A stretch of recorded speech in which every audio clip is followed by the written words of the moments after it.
Suhail says, can your parents, especially the father, can he have all control over your money and finance, as there is a hadith where the Prophet ﷺ says, all that belongs to you is your father's? The hadith is authentic, and the people understood it wrongly. أنت ومالك لأبيك. The letter lam or L, does it refer to possession, or does it refer to permissibility to use? And the most authentic opinion is that it is the permissibility to use, not to possess.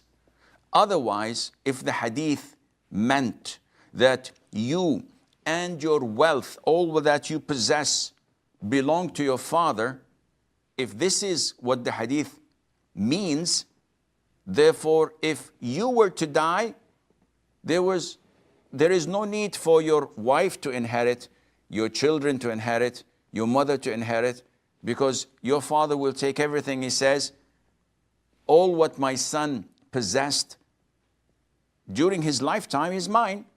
So after his death, by default, it should be mine. And no one had ever said this before. So how do we understand the hadith? We understand the hadith that the father has interest in what his son or daughter possess and own. However, this permissibility for him to take from his offspring's wealth has 4 conditions, as scholars say. The first condition, that there should be no harm on the child. So if my father comes and says to me, you know these medication you take for your diabetes or for your blood pressure, whatever, I'm going to take them all because I need them.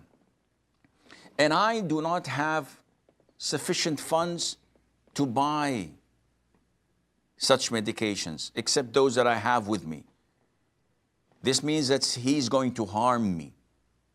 If I'm having a blanket in the midst of winter that warms me and helps me to stay warm, and he comes and takes it and snatches it and says that, no, it's mine because you and your wealth belong to me, this is not permissible because there's harm on me. Second condition, there should be no harm and no dire need for it. So yes, I may possess a car. I don't have financial means to buy another car. I need the car to go to work. I need the car to do my shopping, to do my transportation. And all of a sudden, my father comes and takes the car. I'm not going to die because of that. There's no harm from that. But there is a need that I have to this car.